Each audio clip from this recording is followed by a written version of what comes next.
in the body's self-healing process. Next up is increasing social support. So when we increase or embrace social support, what we found is that the radical remission survivors describe this as receiving love and support, which is a very different skill than giving love and support. And most of the time, we're pretty good at one, usually giving, right? And maybe not so good at the other. We have a hard time with the receiving part. When we are ill, our loved ones are typically there to help us. They often are making soup or covering us with a blanket or bringing another glass of water, or they're just there in practical ways to support us, right? Now, the researchers have found that loved ones also help our bodies in a more sophisticated way. When we are surrounded by loved ones, and this includes our pets, that feeling of being loved releases the flood of potent hormones into our bloodstreams, which feels good and strengthens our immune systems significantly. Now, one of our biggest flaws in modern society is this notion that we can do it all on our own. It seems to be revered that I'm independent, I can do it on my own, I'm strong enough, and that asking for help is a weakness. So while independence is an important human trait, we need to remember that humans are social creatures who have survived over millennia together, living in groups whose members depended on one another for survival and health and happiness. And people diagnosed with cancer or other serious illness typically experience a deluge of emotions, including shock and disbelief and fear and anxiety, anger, frustration, grief, guilt, despair, etc. Those emotions can be too overwhelming to deal with by yourself. And for this reason, the radical remission survivors reported that finding the right social support from their friends, family, healing teams, etc., was essential for their healing. And when we're receiving love and support, we're helping our bodies. And often we need to learn how to receive. We're not very good at it. So we need to set aside this notion that independence and doing it all on our own and asking for help is weakness. Those things need to be put to the side. And we need to utilize our friends and loved ones and support systems to really help us, because it can make a difference. And it's a good thing. It shows strength to actually ask for help.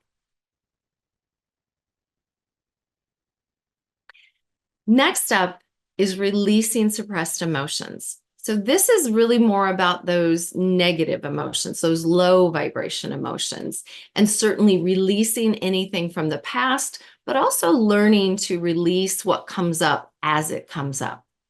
So the radical remission survivors and their healers talked about the idea that illness represents a blockage at either the body, mind, or spirit level of the human system.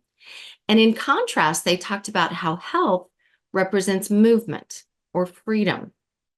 Now, this is a theory. It's not a proven fact, at least not yet, but it's something that came up in every single interview that Dr. Turner conducted. So the main idea from the survivors is that we need to feel all of our emotions fully and then to release them fully. So like standing under a waterfall, we let those emotions flow right over us, right through and out of us. Let those emotions come. Don't block them. Don't stop them. Don't stuff them. Feel them. Process them. Understand what they're there to tell you. All of our emotions are messengers, and those messengers just are there to help you and tell you something. Fear feels like a bad emotion, but it's not. It is a good emotion. We need fear to warn us when the car is about to run up over the curb and run us down on the sidewalk. We need fear to tell us when we shouldn't go down that dark street or get on that elevator. It's a useful emotion. But when fear keeps coming up because we've gotten a diagnosis, it can get into this chronic loop of being in fear and in worry and ruminating on it. So what we need to do, what we can do, or I invite you to do, is really invite a conversation with fear. Invite your fear into a conversation to learn what it's trying to tell you and to reassure it that you've put things in place to help you overcome this. One of the things that was most surprising out of the research was that holding on to nostalgia keeps you from being in the flow of the now, keeps you from that free flowing energy, or that optimal, or that chi, that life force energy that gives you optimal health. So, nostalgia just means living in the past. Having fond memories of the past is not a bad thing. But living in the past, living for what used to be, is where the problem comes in. So if you were a prima ballerina in your youth, you maybe aren't that prima ballerina anymore, and it can be really hard to give up what you used to be. And you can think about it too as being the quarterback on the football team in high school. Those were your glory days. That was when you were the star, and you want that feeling back. But if you're living back there at that time, wishing for what used to be, that's not a good place to be. You need to release that and live in the moment. And then certainly this also has to do with any traumas that we have lived through. And for those people with big traumas, therapy is absolutely recommended, because dealing with those big traumas can really be difficult, and you need expertise and help on doing that. For those of us who's experienced what I call the little traumas, and I say anybody that's had a childhood has had little trauma, right? Because as a child, as a 5-year-old or an 11-year-old, we don't know how to deal with things that are happening to us. We don't know how to process these emotions that come up. And we're often unconsciously taught not to feel our emotions when we're young. Maybe we're raised in a household where anger is not okay, or sadness isn't okay. Certainly, years ago, little girls were taught it's not okay to be angry, and boys were taught it's not okay to cry. And we process that in ways that aren't useful to us as we grow older. But we never stop to think about how we set up those beliefs that we have now. We don't go back and re-question those modes of dealing with things that we put in place when we were children. So it's really important that we get the help that we need in releasing suppressed emotions and learning to really feel all of those emotions that come up as they come up. The research around this one, we looked at studies on stress management, and they show how it affects our immune systems and cancer recurrence and long-term survival. So in one particular study, there were about 80 melanoma patients. There was a control group given no instruction, and the other half had been in practice or attended a 6-week stress management course. Those that practiced were regulating their nervous systems. They had higher immune function. They had higher natural killer cell activity. And those natural killer cells, as you may know, scout for cancer cells and destroy them. So that's really important. We want natural killer cell activity to be as high as possible. Now, these subjects also had higher survival rates, longevity, and less recurrence when they practiced that stress management. And this was all noted after just 6 weeks of a stress management course. And you may know about mindfulness-based stress management. That has been the subject of thousands of different studies. And you can certainly look for mindfulness-based stress reduction, or MBSR, in PubMed to find many studies on your particular ailment and how mindfulness and stress management can be a benefit to you in healing. Next up is spiritual connection. This is about deepening our spiritual connection or creating a spiritual connection practice if we don't already have one. And the radical remission survivors described their spiritual connection practice as a physical and an emotional experience, not a set of beliefs. It was something they said they could feel in their bodies. And so it's not about religion. It's about connecting in a meaningful way to something bigger than yourself. It can be done through religion, but it can also be done through art, through music, through nature, or any other activity that puts you in a state of awe or maybe even into flow, right? We all know about being in flow and being in a state where we are just so honed in on what we're doing that it's just pouring out of us. So it's important to connect to something larger than ourselves. And that new view of spirituality brings alternative paths and names for God. So it's not about God. It might be about the universe or energy or the divine. You can call it whatever is meaningful to you. What you want to do is connect with something that helps you feel like you're not alone, that there is something more out there. The radical remission survivors also described this as a practice that needed a daily dose of really deepening it, right? So getting into a spiritual practice on a daily basis in its simplest form could be taking a quiet walk in nature. Or maybe it's your painting or your writing practice. Meditation is a great way to do it. Sitting on a beach, overlooking the mountains, whatever it might be, or even just walking your dog. There are so many variations in spiritual practices. They're as limitless as the individuals who practice them. Oh, I flipped way too far again. There we go. So I want to tell you about the research on spiritual connection. And in this one, we know from epigenetics that studies are now showing us that lifestyle choices, such as diet and stress management, can turn a person's genes on or off. We can express or not express those genes. So that scientific field of epigenetics has really led us to realize that we are not at the mercy of our genes. And it's a really important scientific discovery. And we can overcome that notion of inherited genes and actually utilize lifestyle practices and lifestyle changes to encourage daily habits that are going to turn off those faulty genes, those disease-promoting genes, and turn on the health-promoting genes. And that research has continued to show the power of epigenetics.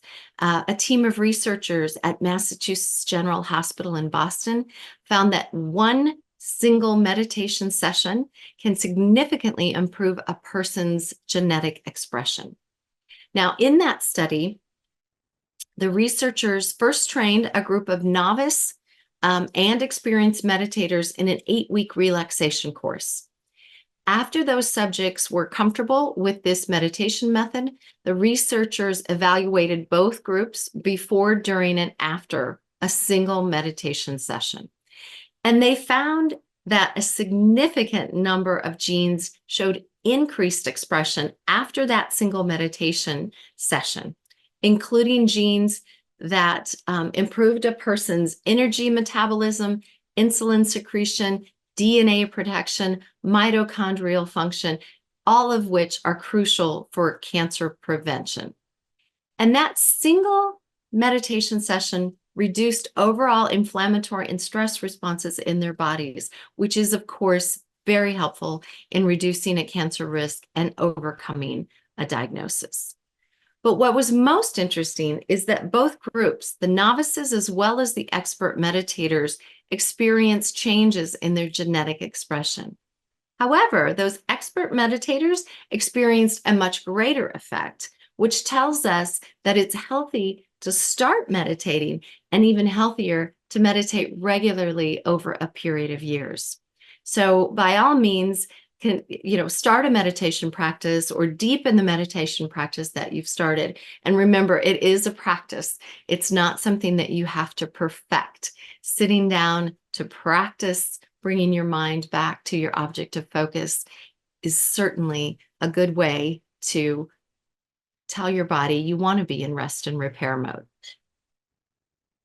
I also want to mention that there's plenty of other research studies that tell us that other mind-body practices are also useful. So you don't necessarily have to just sit on a yoga mat or on a cushion and do a mindfulness practice. You can also do yoga, Tai Chi, Qigong, breath regulation. Many other mind-body practices can help you get to the reversal of those genes that are expressing unhealthy things, and certainly reduce your inflammatory reactions to stress. Now we have increasing positive emotions. And for me, this one was super easy. I'm a born optimist. I find it easy to feel positive and optimistic every day, but not everybody does. But it is possible for everybody to increase their positive emotions. So when we feel happy and loving, our physical bodies are flooded with those cancer-fighting immune cells, right? And the radical remission survivors all worked diligently to find ways to increase the amount of love, joy, and happiness that they were feeling in the present moment. Many recognized the need for comedic relief within their diagnosis and the treatment. And so if you think of this as a muscle that needs a daily workout, know that just 5 minutes a day is going to do your body, mind, and spirit a whole lot of good. So establish a practice for finding joy each day. And certainly if you can do more than 5 minutes a day, that's great. But you just need to start with 5 minutes a day and help yourself to feel love and happiness and joy so that you can turn around those more low vibration emotions and feelings. But we are human. We do not have to be happy all day. It's not possible as humans to be happy all day, every day. We will all experience those low vibration emotions that put us into sadness, fear, anxiety, etc. For the radical remission survivors, they said it became easier to feel joyful and happy with this daily practice. A gratitude practice is a great way to do this. And Dr. Turner, she says that positive emotions are like rocket fuel for your immune system. So if you can feel those positive emotions, you are really releasing a lot of good hormones that are going to flood your bloodstream with immune boosting substances. So when your body feels stress or fear, it goes into that fight or flight mode, right? When your body feels that happiness and that love and that joy, then you can be in relax and repair mode and you can heal. You can't heal when you're in fight or flight mode. So as often as possible, bring yourself back to joy and happiness. And it is a well-established scientific fact, right? That we go into fight or flight, and that's where our body does not do healing. It's busy working on other things. So those positive emotions get you out of that frame of mind and into that rest and repair state. And we know that the mind and body are connected. The mind-body connection is really powerful. So we know that our thoughts and emotions can cause that instantaneous outpouring of hormones. And they release it into the bloodstream, which is where the immune system is responding. And we want to have more of those positive hormones helping us to do the changes that are going to do our body good. Now, there will be, let's see, I think I'm going to tell you about the research here. Yes. So there was one research study that showed that laughter significantly increases the number of immune cells of people undergoing chemotherapy. So the positive psychology group did a study with chemotherapy patients, dividing them into the two groups. They showed one group funny comedy videos while they were getting their chemo infusions, and they had the other group just do whatever they wanted to do. The group that saw the funny videos had significantly higher natural killer cells at the end of their treatment infusion. So just 3 to 4 hours later, they followed these two groups over the course of their treatments, and the results were consistent. The laughter group had fewer symptoms, got through chemo better, and they had fewer complications from chemotherapy. Their immune systems were bouncing back by the end of their infusion. And so it's really powerful when we find those 5 minutes of joy or peace or gratitude every day. And if you're someone going through chemotherapy right now, I highly recommend that you load up the funny videos, the comedies, the movies that you are going to laugh at, or the jokes and fun things that your friends and family can share with you. Just make sure that while you're sitting there for your infusion, that you're feeling love, happiness, and joy as much as you possibly can. So by now, you might be realizing that your emotions and thoughts are intimately connected to your immune system, right? So it's a fact, when you feel joy, peace, laughter, happiness, your pituitary gland is releasing the serotonin, the oxytocin, those endorphins. So it's like having the coolest pharmacy in the world right up here in your head. And it's a very responsive pharmacy. So if you perceive that something is funny, and if you perceive you're happy or having a peaceful day, your pituitary gland is going to respond, and it's going to deliver those happy, good hormones and pour out all of that serotonin and oxytocin, which is going to tell your immune system to make more cells and be more active.